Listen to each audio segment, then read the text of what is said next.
네, 지금 저희 성도님들과 함께 이렇게 좀 나누며 공부하고 있는 부분 그 책의 이제 5가가 회개입니다. 그래서 오늘은 좀 회개를 주제로 말씀을 전하려고 하고요. 제목은 아름다운 회개입니다. 조금은 제목이 이렇게 마음에 좀 받아들여지지는 않으시죠. 회개가 어떻게 아름다운 것이 될 수 있을까? 그러나 설교에 제 갖고 있는 기도하며 준비한 목표는 회개가 저와 여러분들에게 아름다운 것으로 다가오게 되는 것, 이것이 오늘 설교의 좀 목적이다라고 볼 수가 있습니다. 오늘 시편 51편 성경을 보시면은요, 1절 시작하기 전에 파란 색깔 같은 그런 작은 글씨로 이제 표제어라고 해서 이 51편이 어떠한 이제 말씀인지에 대해서 간략하게 적어놓은 이제 대가로가 있고 그런 말씀이 있습니다. 거기를 보시면 이렇게 기록이 되어 있죠. 다윗의 시 인도자를 따라 부르는 노래. 다윗이 밧세바와 동침한 후 선지자 나단이 그에게 왔을 때라고 기록이 되어 있습니다. 아마 그 이야기의 배경들을 여러분들께서도 잘 알고 계실 겁니다. 모든 사람들에게 정말로 필요한 것이 있다고 한다면 그것은 하나님의 은혜입니다. 그런데 오늘 본문에 등장하는 다윗에게 필요한 것은 은혜가 아니었습니다. 다윗에게 정말로 필요했던 것은 회개였습니다. 은혜라는 단어를 붙여보면 자신의 진정한 모습을 마주할 수 있는 회개의 은혜가 이 다윗에게는 그 무엇보다도 절실히 필요했습니다. 이런 회개는 오늘날 교회에서 정말로 인기가 없는 그런 주제 중 하나입니다. 왜냐하면 일단 생각을 해보면 회개를 말을 하려면 무엇을 말을 해야 됩니까? 네, 죄를 말을 해야 하기 때문에 듣기 불편하고 또 그래서 말하기도 어렵습니다. 어려움 없이 혹여나 이제 사역자나 이런 분들이 회개를 촉구한다 해도 그 내용들이 성경적이지 않은 경우도 굉장히 사실은 많이 있습니다. 회개의 과정도 단순하지 않습니다. 단순하게 한번 생각을 해보셔도 회개를 하려면 나의 모습을 되돌아보아야 되지 않습니까? 성찰을 해야 되고 또 깊이 생각을 해야 되는데 그 과정이 때때로는 몹시 고통스럽기도 합니다. 내 자신도 때로는 부인해야 되고 나는 그게 아닌데 스스로의 나의 모습을 바라보고 인정을 해야 되기 때문에 그 모습이 마냥 즐겁지 않습니다. 여러분, 현대인들, 오늘날을 살아가고 있는 많은 사람들은 깊이 생각하는 것 자체를 별로 원하지 않죠. 그래서 이렇게 여러 가지 이유들이 있지만 이렇게 유튜브 쇼츠 같은 것도 한몫하는 것 같습니다. 쇼츠 보면은 금방 넘어가잖아요. 기다리는 거 싫어하고.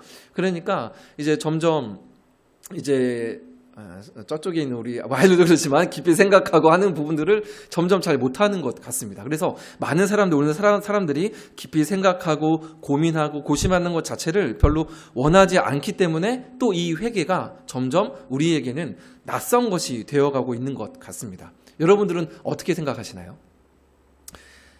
좀 동의가 되시는지 모르겠습니다. 한 목사님은 그래서 어떤 이 회개라는 단어가 회복과 치유라는 단어로 대체되었다라고 이렇게 말씀을 하셨는데 저는 그 말씀에 좀 동의가 되었습니다. 그러나 회개는 성도에게 우리에게 낯선 것이 되어서는 여러분 결코 안 됩니다. 변화와 성장이 없는 신앙 또는 생기와 즐거움을 잊어버리고 영적으로 냉담해지는 것, 신앙의 본질은 전혀 근처도 가지 못하고 주변부만 맴돌고 있다고 한다면 이는 회개를 잃어버렸거나 회개를 가볍게 여겼기 때문일 확률이 매우 높습니다.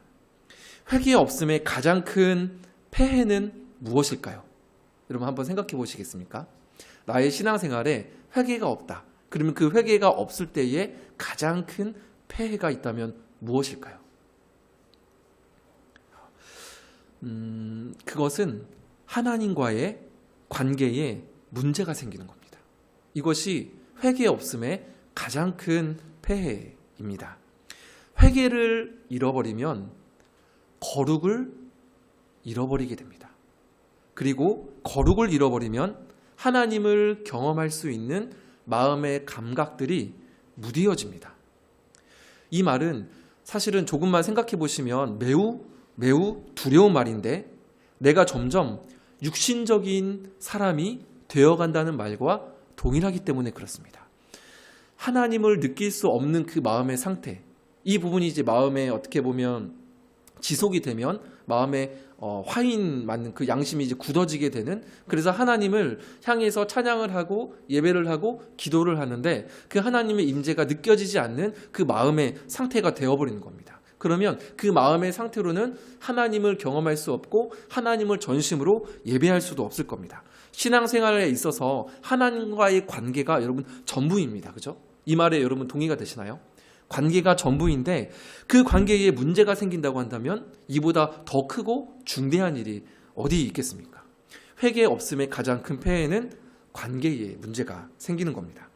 죄를 죄로 볼 수 있는 것 자체가 때문에 은혜입니다. 다른 것이 은혜가 아니라 내가 미처 인지하지 못하고 있었던 아무리 작은 부분이라 할지라도 때로는 내가 이거 회개해야 되는데, 또는 회개를 했음에도 내가 또 그 죄를 범하기 때문에 어느 순간 회개조차 하지 못하고 그것이 나에게 찰싹 달라붙어서 그대로 있는 부분들, 이런 부분들도 사실은 내가 인지하고 있다는 것 자체가 은혜가 될 수 있습니다. 죄를 죄로 볼 수 있는 것이 은혜인데, 그렇게 사람들에게 존경받고 그 위대한 다윗 왕도 죄를 죄로 여기지 못했습니다. 거의 그렇게 밧세바를 범하고 나단 선지자가 오기까지 1년 정도가 걸렸거든요, 대략. 근데 그 시간까지 전혀 그것을 인지하지 못했습니다. 심지어는 나단 선지자가 와서 이야기를 하지 않습니까?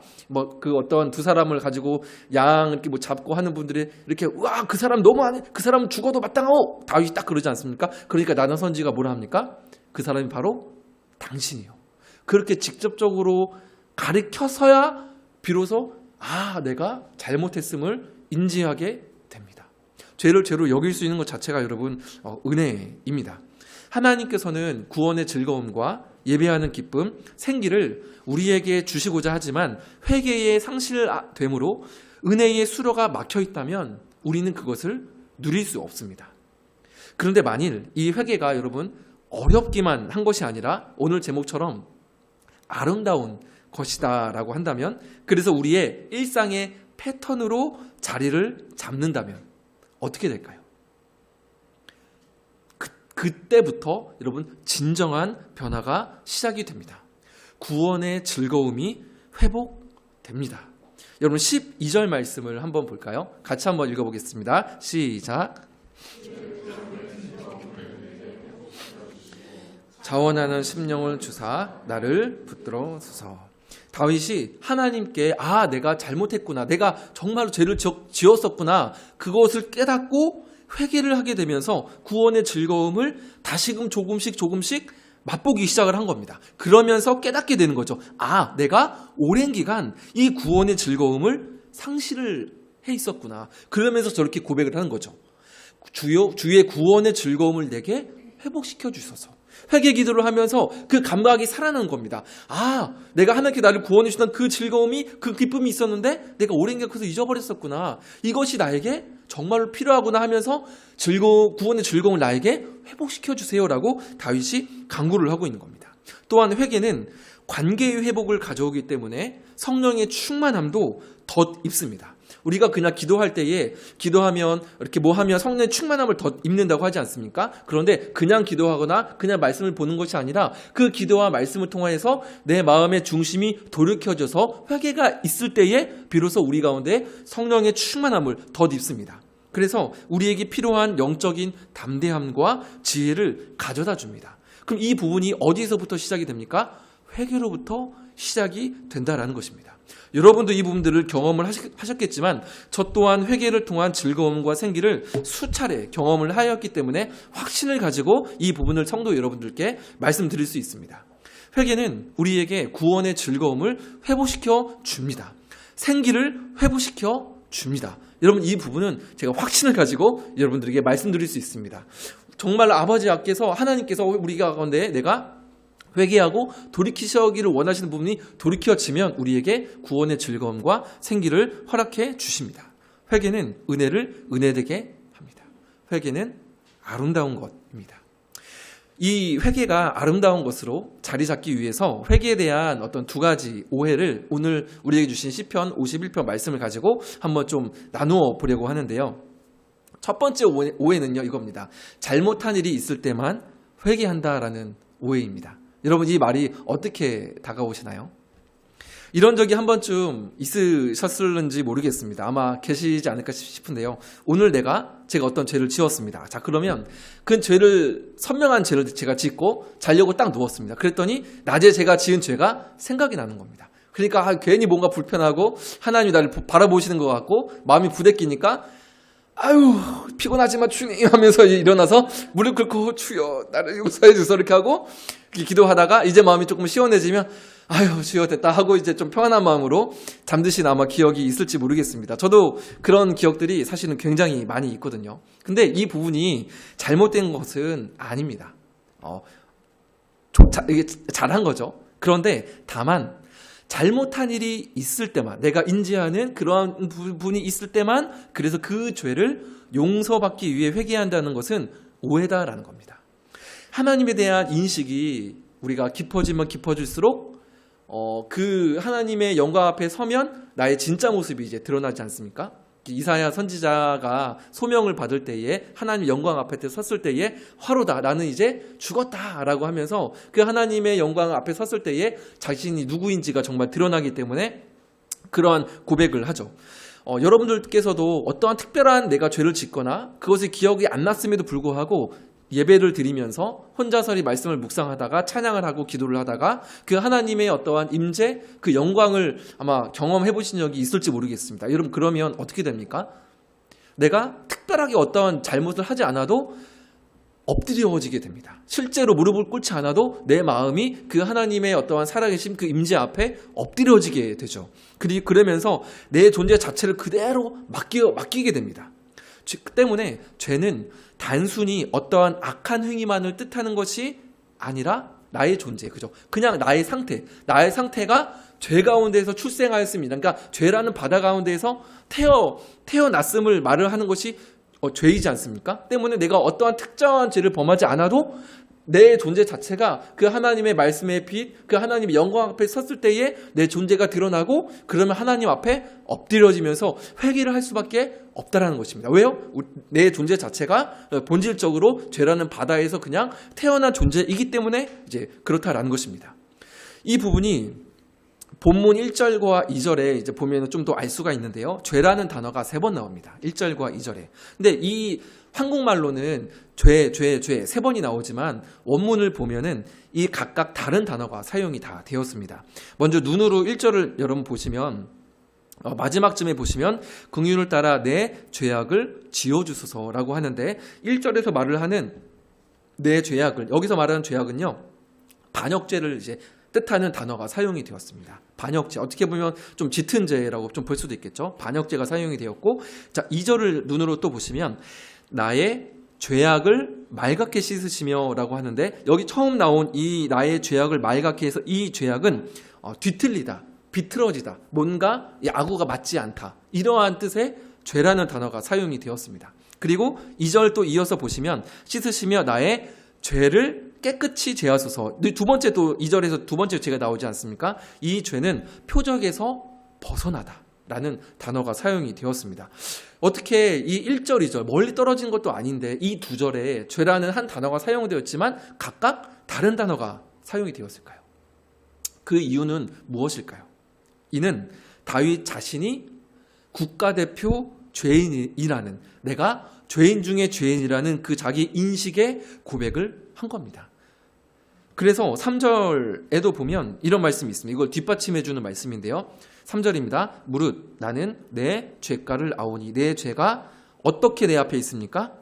항상 내 앞에 있습니다라고 고백을 하는 겁니다. 내 존재가 내 상태가 죄인이라는 것을 고백을 하는 거죠. 어떤 특별한 내가 무엇을 했기 때문에 내가 죄인이 아니라 그냥 내 존재가 이제 그렇다라고 말을 하는 겁니다. 항상 내 앞에 있나이다. 5절도 여러분 눈으로 보시겠습니까? 같이 한번 읽어볼까요? 5절은요. 시작. 내가 죄악 중에서 출생하였으며 어머니가 죄 중에서 나를 잉태하였나이다. 그죠? 죄악 중에서 태어났고 어머니가 죄 가운데서 나를 잉태했다는 겁니다. 이 말이 무엇입니까? 한순간도 죄에서 벗어날 수 없는 존재가 나입니다. 그냥 태어났는데 그 바다라는 바다의 이름이 죄인 거죠. 그냥 거기에서 그냥 태어난 것입니다. 특별한 잘못을 하지 않았다고 죄를 범하지 않는 것이 아니라 어떻게 보면 그렇게 생각하는 자신의 의로움도 회개의 대상이 될 수 있습니다. 나는 그렇게 잘못하지 않았어. 하지만 나는 저 사람과 또 그러면서 저 사람과 달라 하면서 나는 잘못하지 않았어라는 그 의로움도 회개의 대상이 될 수 있다는 겁니다. 이 말이 여러분 이해가 되시나요? 바리새인과 세리, 우리가 지난주에 나누었던 말씀을 생각을 해보시면 됩니다. 바리새인은 여러 행위를 통해 스스로를 의롭게 여겼죠. 스스로 의롭게 여기는 바리새인이라고 성경에서 기록을 합니다. 즉 바리새인과 하나님과의 관계를 가로막고 있었던 것은 죄가 아니라 그의 선행이었습니다. 맞죠? 그의 선행, 그의 율법의 순종이 오히려 바리새인과 하나님과의 관계를 가로막고 있었던 거죠. 이것을 통해서 타인과 비교함으로 스스로를 의롭게 여기게 되는 교만함이라는 죄가 그에게 있었던 겁니다. 그래서 예수님께서 바리새인이나 그러한 이들 종교 지도들 향해서 그토록 질타를 하셨던 겁니다. 우리는 내가 쉽게 인식하는 죄도 회개해야 하지만 나 스스로의 의로움도 회개의 대상이 되어야 합니다. 근데 이 문제는 이거를 내가 인지하기가 굉장히 어렵습니다. 그런데 타인은 그거를 또 저는 보지 않나라는 생각을 해봅니다. 어떻게 보면 그래서 공동체가 필요하고 그래서 때로는 저 사람이 이것 때문에 상처받으면 어떡하지?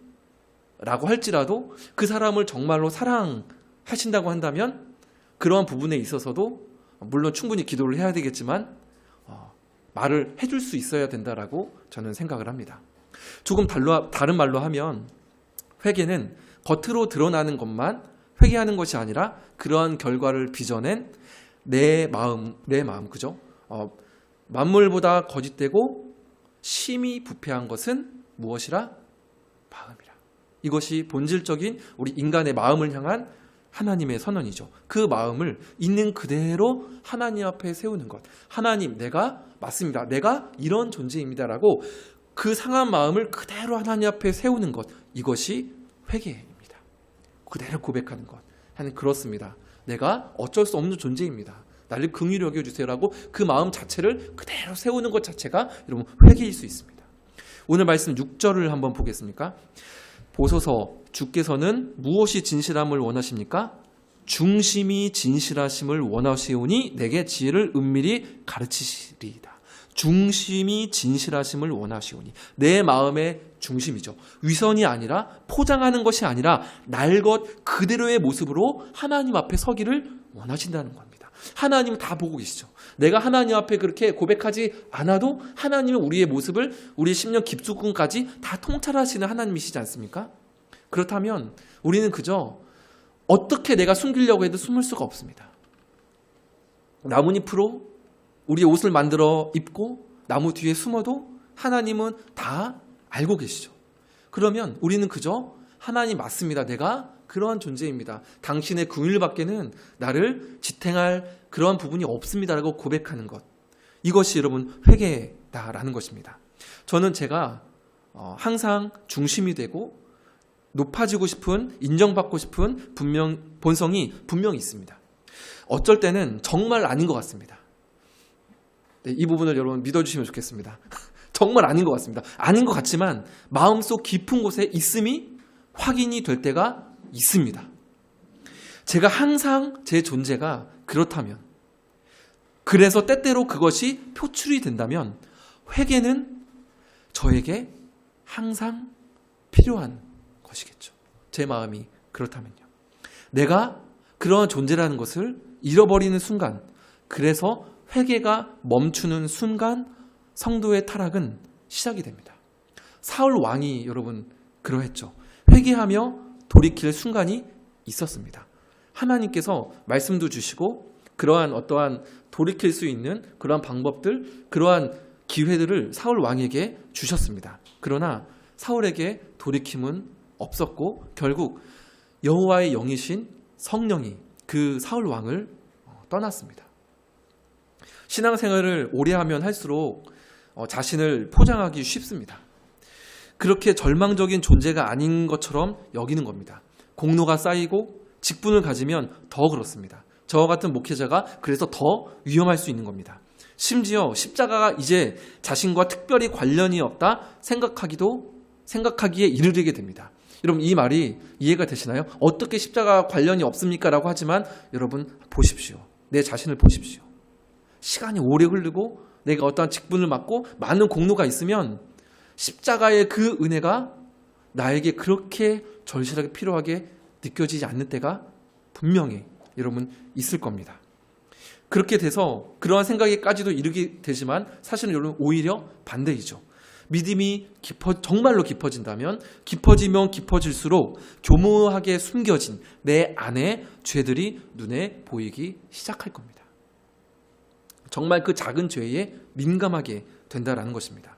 이 부분을 정리하면은요, 회개는 지은 죄가 생각날 때 가끔씩 하는 내가 큰 죄를 지었구나. 이거는 내가 회개해야겠다라는 어떻게 보면 대청소와 같은 것이 아니라 우리가 살아가는 성도의 삶의 방식이자 패턴이어야 된다는 겁니다. 이를 위해 제가 종종 활용하는 방법은 하루 일정을 마치고 집에 들어가기 전에 자동차 안에서 잠시 하루를 돌아보고 이제 어떤 회개도 하고 돌아보는 그러한 어떤 자기 성찰의 시간, 기도하는 시간을 잠시 갖는 것. 이것이 이제 제가 활용하는 방법이고요. 또 매일마다 성경을 조금씩 묵상하고 계시는 이제 성도분들은 아마 그 시간을 통해서 내 자신을 성찰하는 그걸 돌이키는 그러한 부분들로 활용을 하고 계실 겁니다. 그리고 저도 아직은 몇 번 하다가 그냥 이제 너무 힘들다 하고 못한 부분이 있는데 영성일기도 굉장히 많은 도움이 된다고 합니다. 이렇게 몇 줄만이라도, 왜냐하면 이게 쓰는 것 자체가 되게 도움이 되는 것은 쓰면서 그 시간이 걸리지 않습니까? 시간도 걸리고 힘들어. 그러나 쓰면서 하나님 오늘 제가 쓰면서 그 시간 동안 나의 머리와 마음은 돌아갑니다.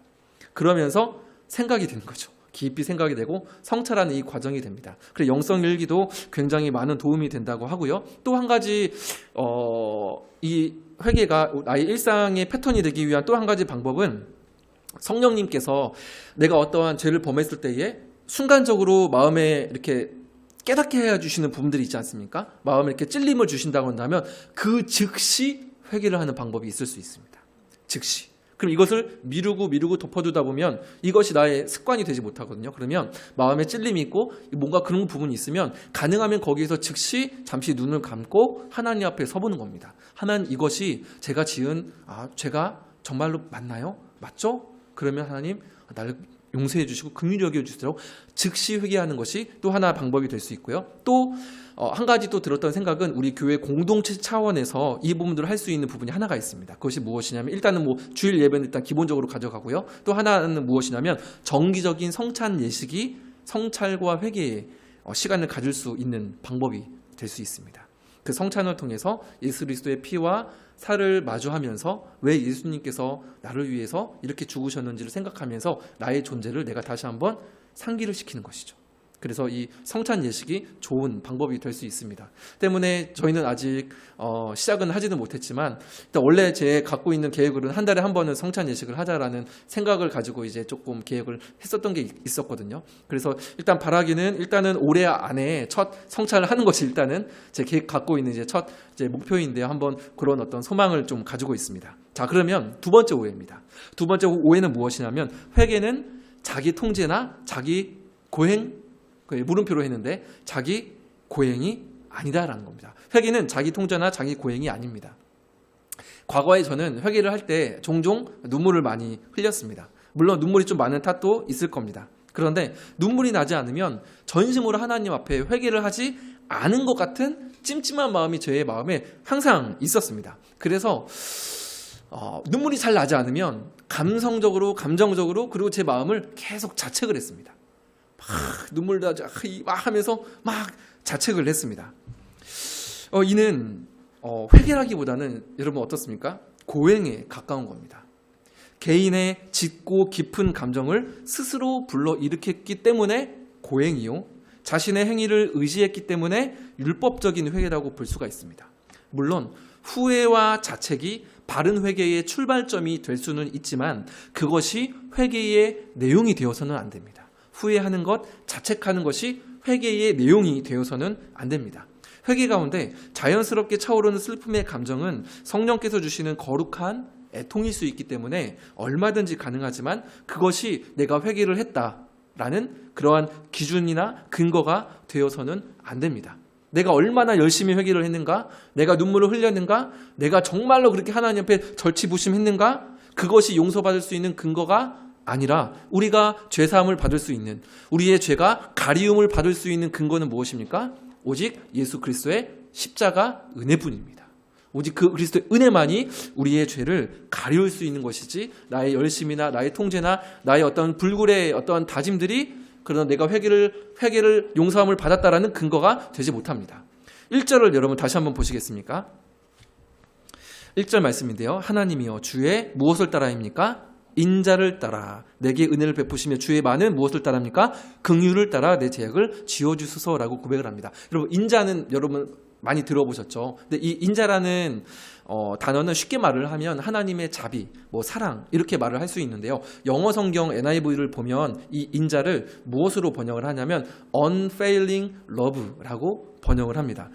즉 실패할 수 없는 사랑이라고 번역을 합니다. 여러분 왜? 그러면 다윗이 이렇게 고백하는 거죠. 하나님, 주님의 실패할 수 없는 사랑을 따라서 내 죄를 지워주세요.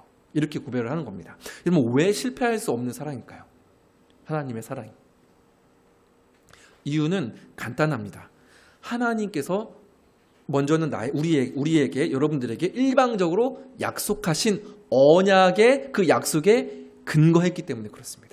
하나님께서 약속하신 그 사랑, 그 약속이 있기 때문에 실패할 수 없는 사랑이라는 거죠. 그래서 다윗은 그 언약적인 사랑에 근거하여서 하나님께서 나에게 약속하셨죠. 끝까지 사랑하시겠다고요. 나와 약속하셨죠. 그것을 붙들고 내가 나아갑니다라고 고백을 하고 있는 거죠. 자, 그리고 긍휼이라는 이 단어는 어원이 무엇이냐면 어머니의 자궁을 뜻합니다. 긍휼은 어머니의 자궁을 뜻합니다. 아이를 잉태하고 그 아이의 생명력과 그 태동을 느끼며 아이를 향한 그 어머니의 세심함과 소중히 여김, 그 애틋한 사랑, 그것이 바로 본문의 긍휼입니다. 그러니까 본문에 등장하는 다윗은 그동안 자신의 업적이나 어떠한 핑계나 후회나 자책이 아니라 자신에게서는 아무런 의로움도 찾을 수 없기 때문에 그저 하나님의 실패할 수 없는 그 사랑, 그 긍휼히 여기심에 기대어서 회개를 하고 있는 겁니다. 이와 비슷한 맥락에서 불굴의 의지와 비장한 각오로 하나님 다시는 이것을 내가 죄를 짓지 않겠습니다라고 끝을 맺는 회개 기도도 여러분 한번 생각을 해보셔야 합니다. 불굴의 의지, 불굴의 각오 둘 다 무엇입니까? 나의 신념에 기반하고 한 것입니다. 아직도 스스로 내가 말씀을 하나님의 뜻을 지킬 수 있다라는 그러한 말인 것이죠. 물론 그만큼의 어떠한 다짐으로 하나님께 고백하는 것까지는 괜찮습니다. 그러나 그것이 너무 지나치게 되면 그것은 하나님께 주시는 은혜에 기대는 것이 아니라 아직도 나에게 그 말씀을 내가 순종하고 그 죄를 짓지 않을 수 있습니다라는 그 의로움이 나에게 있다라는 말이 된다는 것이죠. 이러한 회개가 불굴의 다짐이 계속이 되면 어떻게 되냐면 그 비장함과 각오가 나의 마음을 억누르고 또 그 억누림이 타인을 재단하는 날카로움이 될 수 있습니다. 그러면 회개가 아름다운 것으로 내 삶의 패턴으로 자리 잡기가 어렵게 됩니다. 그렇죠? 그렇게 계속 절치부심하면 막 이렇게 다짐하면 너무 힘들어요. 제가 그래서 한동안은 회개를 잃어버렸던 기간이 있습니다. 왜냐하면 회개하려면 너무 힘드니까. 왜요? 회개하면 눈물을 흘려야 되니까. 근데 내 감정은 그러지 않으니까 회개를 못하는 겁니다. 이렇게 회개를 잃어버린 과정들이 있었습니다. 그러나 지금도 물론 그 부분들이 없잖아 있습니다. 솔직하게 없잖아 있지만 지금은 과거에 비해서는 많이 자유로워졌습니다. 하나님 앞에 예수님을 바라보면서 고백하고 내 마음이 다시 한번 하나님께 세우는 것, 이 과정들을 통해서 회개의 어떠한 그런 습관들을 계속 저는 조금씩 회복하고 세워가고 있습니다. 하나님 앞에 여러분의 마음의 그 중심, 그죠? 그 중심을 담은 진실한 고백과 다짐이면 충분합니다. 충분합니다. 우리는 오직 은혜, 그럼에도 불구하고의 사랑에 기대어 살아가는 사람들입니다. 나의 의지와 결단이 나를 살리는 것이 아니라 끝까지 사랑하신 주님의 사랑과 은혜가 우리를 살립니다. 여러분, 이 부분에 있어서 확신하는 그런 은혜가 있기를 간절히 소망합니다. 만일 반복되는 죄 때문에 고민이 되시는 분 계실지 모르겠습니다. 저도 그런 경험이 참 많이 있었는데요. 만약에 반복되는 어떠한 특정한 죄 때문에 고민이 되신다면 그 고민과 초점의 에너지를 예수님께 한번 맞춰 보시면 좋겠습니다. 예수님께서 행하신 그 복음, 예수님을 알아가고 그분의 행하심의 의미를 알아가고 그래서 나 같은 죄인 살리심의 은혜를 경험하면 경험할수록 죄에서 멀어지게 되는데, 그 이유는 내가 사랑하는 아버지의 마음을 더 이상 아프게 하고 싶지 않기 때문에 그렇습니다. 제가 철없던 사춘기 시절에 하루는 저희 상황을 비관하면서 어머니께 쓴 말을 이렇게 내뱉은 그런 일이 있었습니다. 아마 한 1, 2쯤 이제 진로에 대해서 설정을 하고 할 때쯤으로 기억을 하는데, 아직도 그때의 상황이 기억이 납니다. 부엌에만 불이 켜져 있고 그 식탁에 어머니와 단둘이 마주 앉아서 제 처지를, 제 상황을 비관하면서 어머니께 막 쓴 말을, 그렇다고 막 언성을 높인 건 아니었는데 쓴 말을 쏟아냈습니다. 내가 이렇게 된 거는 과거에 어떤 일이 있었고 우리 뭐 했고 내가 이렇게 공부를 지금 못하고 있고, 이런 부분들을 어머니께 막 쏟아냈습니다. 그런데 다음 날인가에 얼마 안 가서 아버지께서 저를 부르시더니 엄마한테 그렇게 말하지 말라고 저한테 이제 한 말씀을 하시는 겁니다. 그러면서 어머니께서 이제 우셨다라는 그런 이야기를 들었는데, 기억을 해보니까 저와 어머니께서 그렇게 마주 앉아서 제가 쓴 말을 쏟아내고 하는 그 대화 후에 안방에 들어가셔서 한동안 안 나오셨거든요. 근데 그때 아마도 우셨던 것 같았습니다.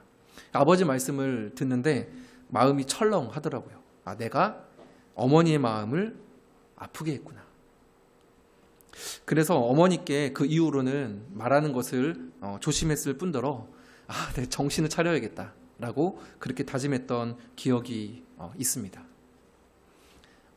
내가 죄를 멀리할 수 있는 것, 죄를 이겨낼 수 있는 것,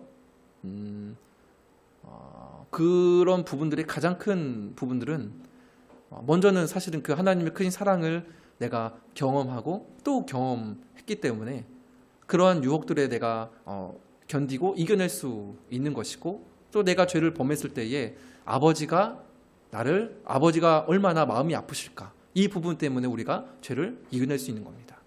내가 나의 어떤 의지나 결단이 아니라 하나님의 사랑 때문이다라는 것이죠. 이어 4절도 여러분 한번 볼까요? 같이 한번 읽어보면 좋겠습니다. 같이 한번 읽겠습니다. 내가 주께만 범죄하여 주의 복전에 악을 행하였사오니 주께서 말씀하실 때에 의로우시다 하고 주께서 심판하실 때에 순전하시다 하리이다. 아멘. 다윗은 분명 밧세바와 그의 남편에게 죄를 범했는데 본문을 보면 주께만 범죄하여라고 말을 합니다. 이렇게만 보면 다윗은 정말 패역한 사람이죠. 근데 어떻게 주께만 범죄했을까? 밧세바에게도 그 주변 사람들에게도 죄를 고백해야 되는데 왜 여기는 주께만 범죄했다라고 말을 할까요? 일단은 이는 사람이 지은 모든 죄는 결국 하나님께 범죄한 것이라는 인식의 고백인 겁니다. 제가 만약에 제 아내의 마음을 아프게 했습니다. 그러면 제 아내의 주인은 누굽니까? 하나님이시죠. 그러면 하나님께 저는 죄를 범하게 된 겁니다. 때문에 이 고백이 있는 거고요. 또 동시에 다윗의 자신의 온 마음과 그 전심의 초점이 하나님께 있었다라는 것을 또 증거를 해줍니다. 때문에 하나님께만 내가 죄를 지었습니다라는 이 고백이 있는 거죠. 물론 다윗이 밧세바와 그 주변 사람들에게 찾아가서 분명히 용서를 구하는 이 부분들이 이 51편 회개 이후에 다윗에게 있었을 것이라고 저는 생각을 합니다. 정리하면, 이 두 번째 오해를 정리하면은요, 성경적인 회개는 나의 행위나 다짐이나 결단에 초점을 맞추는 것이 아니라 내 마음의 중심이 하나님을 다시금 향하는 것, 그죠? 그 예수님의 은혜를 다시 한번 향하는 것, 내 실체, 내 마음의 중심을 아시오니 라고 고백했던 내 실체를 솔직하게 고백하며 예수님밖에는 의지할 리가 없습니다. 나를 긍휼히 여겨 주시옵소서라고 고백하는 것, 이것이 성경적인 회개입니다. 실제로 회개 기도를 하실 때에도 이렇게 하시면 됩니다. 겉으로 드러난 나의 죄와 그것을 행한 내 마음의 실체를 그대로 고백하며 예수님이 아니고서는 내가 설 수 없는 그러한 내 마음이라는 것, 그런 존재라는 것을 있는 그대로 고백하시면서 은혜를 간구하시는 그러한 기도를 하면 됩니다. 그렇게 회개 기도를 하시면 됩니다. 자, 이제 오늘 말씀의 결론부라고 볼 수가 있는데요. 10절, 11절, 12절을 우리 같이 한 번만 좀 읽어볼까요? 자, 10절, 11절, 12절 같이 한번 읽어보겠습니다. 시작. 하나님이여 내 속에 정한 마음을 창조하시고 나를 주 앞에서 쫓아내지 마시며 주의 성령을 내게서 거두지 마소서. 주의 구원의 즐거움을 내게 회복시켜 주시고 자원하는 심령을 주사 나를 붙드소서. 아멘. 제가 서두에 여러분들과 잠깐 나누었지만 죄의 가장 큰 폐해는 하나님과의 관계가 이제 문제가 생기는 것이 가장 큰 문제이죠. 관계가 깨어지면 여러분 예배가 가능하지 않습니다. 다윗은 여전히 익숙한 수금을 가지고 밧세바를 범한 이후에 그 1년간의 기간 동안 여전히 하나님을 예배하고 찬양했을 겁니다. 그러나 제가 확신을 가지고 말씀드릴 수 있는 것은 다윗은 결코 전심으로 즐겁게 하나님을 예배하지 못했을 겁니다. 불가능했을 겁니다. 왜일까요? 그 죄로 말미암아 무디어진 감각, 그 굳은 마음, 정결치 못한 마음으로는 하나님을 볼 수 없기에 기뻐 찬양함이 가능하지 않았을 겁니다. 이에 다윗은 회개 기도 가운데 정한 마음, 정직한 영을 새롭게 해달라고, 이 내 마음을, 이 굳은 마음을 내가 어떻게 할 수 없으니 하나님께서 이 마음을 만져주셔서 새롭게 해달라고, 그 마음을 리크레이션 해달라고, 새롭게 창조해달라고 지금 다윗은 간구를 하고 있는 겁니다. 여러분, 이 부분이 제가 설교를 준비하면서 제 자신에게 그리고 여러분들을 향해서 정말로 마음에 뭐라 해야 될까요? 정말 찐하게 다가왔던 부분이 있습니다. 저는 제 자신이 그리고 여러분들이 하나님을 예배할 때 정말 그 생기가 있고 살아있는 마음으로 마음껏 찬양할 수 있는 저와 여러분이 될 수 있었으면 너무나도 좋겠다라는 그 마음이 생겼습니다. 근데 만약에 어떠한 죄 때문에 회개하지 못한 부분 때문에 나의 마음이, 여러분들의 마음이 굳어져서 예배가 예배되지 못하고 예배의 자리에 있지만 하나님 영광을 경험하지 못하고 그냥 돌아간다면 여러분, 그것만큼 안타까운 게 여러분 어디 있을까요? 그것만큼 저에게 직무유기가 여러분 어디 있겠습니까? 때문에 저에게는 어떻게 보면 또 용기가 필요하죠. 죄를 죄라고 말을 할 수 있는 용기가 필요한 겁니다. 또한 그것을 말을 하려면 제 안에 있는 죄를 제가 솔직하게 고백하고 내가 이러한 죄를 잘못했습니다라는 고백이 저에게 있어야 됩니다. 그렇지 않으면 제가 깨어서 하나님을 제가 먼저 예배하지 못하면 여러분들도 예배하지 못할 겁니다. 그래서 이 부분이 계속 기도를 할 수밖에 없었습니다. 하나님, 내가 예배자로 이 자리에 서 있지만 그 누구보다 내가 먼저 하나님을 예배하는 예배자가 되기를 원합니다. 이 고백이 저의 고백만이 아니라 여러분의, 주 안에서 사랑하는 성도 여러분들의, 모든 여러분들의 고백이 되기를 주님의 이름으로 간절히 소망합니다. 살아있는 심령, 생기, 그 즐거움으로 우리가 예배한 적이 여러분 언제인가요? 여러분 한번 되돌아보시겠습니까? 내가 즐거움으로 감사합니다 하나님께 손을 들고 찬양했던 적이 여러분 언제이십니까? 회개는 단순히 죄의 삭제가 아닙니다. 우리의 죄는 이미 그리스도의 은혜로 사함을 받았죠. 그럼에도 회개가 필요한 이유는 하나님을 예배할 수 있는 마음을 회복하고 하나님을 아버지로 친밀하게 부를 수 있는 관계로 돌아서기 위함입니다. 마음입니다. 예배할 수 있는 마음. 하나님을 부를 때, 그 하나님이라고 부를 때 그 하나님의 그 어감이 아버지라는 그 마음으로의 회복으로의 돌이킴. 이것이 회개의 가장 중요한 목적입니다. 오늘 말씀을 정리하려고 합니다. 세례 요한과 예수님이 자신의 생애를 사역을 시작하면서 선포하셨던 가장 첫 번째 말씀 무엇입니까? 회개하라. 천국이 가까이 왔느니라. 회개는 우리에게 꼭 필요한 좋은 것입니다. 부정적인 것이 아니라 좋은 것입니다. 회개는 은혜의 수로를 정결케 합니다. 회개는 큰 죄를 지었을 때만 가끔 하는 것이 아니라 우리 일상의 패턴이 되어야 합니다. 회개는 자기 고행이나 불굴의 다짐이 아니라 그럼에도 불구하고 주님의 인자와 긍휼을 의지하는 것입니다. 회개는 하나님을 예배할 수 있는 그 마음으로의 돌이킴입니다. 우리는 하나님이 필요합니다. 그리고 하나님은 우리를 원하십니다. 예수님을 화목제물로 보내실 만큼 우리를 원하셨고, 이런 내가 진정 살아나서 전심으로 친밀함으로 하나님을 예배하기를 원하시기에 주님은 저와 여러분에게 회개를 요구하십니다. 회개는 아름다운 것입니다. 우리 말씀 생각하시면서 찬양과 기도의 자리로 나가겠습니다.